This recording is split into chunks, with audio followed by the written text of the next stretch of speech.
In today's video, I'm going to teach you how to make a GET request in Postman.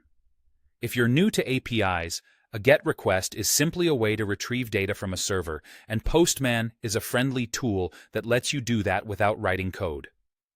We'll keep this straightforward and make sure you know exactly what to click and why it matters. Start by opening Postman. If you already use a workspace, great, open it. If not, don't worry. You can get going right from the main workbench. You can organize your work later with collections if you like, but that's optional for this quick demo. Next, create a new request. You can do that by clicking the plus tab at the top or choosing New Request or Add Request, depending on what you see.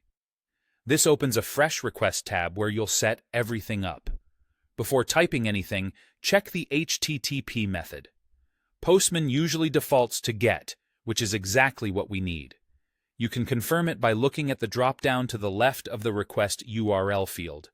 If it shows something else, click the drop-down and switch it to GET. Now enter the full API endpoint in the address bar.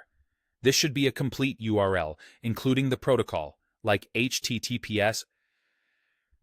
For a quick test, paste https:/postman.echo.com get.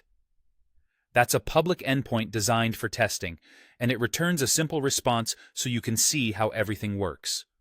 Of course, you can use any other API endpoint you have permission to access. With the method set to GET and the URL in place, click the Send button. Postman will send your request and display the response in the lower pane. You'll see the status code, like 200 for success or 404 if the resource isn't found. The response body shows the data the server returned. You can switch between views to see it formatted nicely or as raw text. You'll also find tabs for headers and timing, which are helpful to understand what the server sent back and how long it took. If the request succeeds with a 200 status, you're set. You've made a GET request. If you see an error code, read the message in the body and the status for clues. Some endpoints are protected and may return a 401 or 403 if authentication is required. For learning purposes, stick to open endpoints until you're ready to add auth. That's it. You've opened Postman, created a request, selected GET, entered a URL, and sent it to see the response. Practice with a few different endpoints to get comfortable interpreting status codes, bodies, and headers.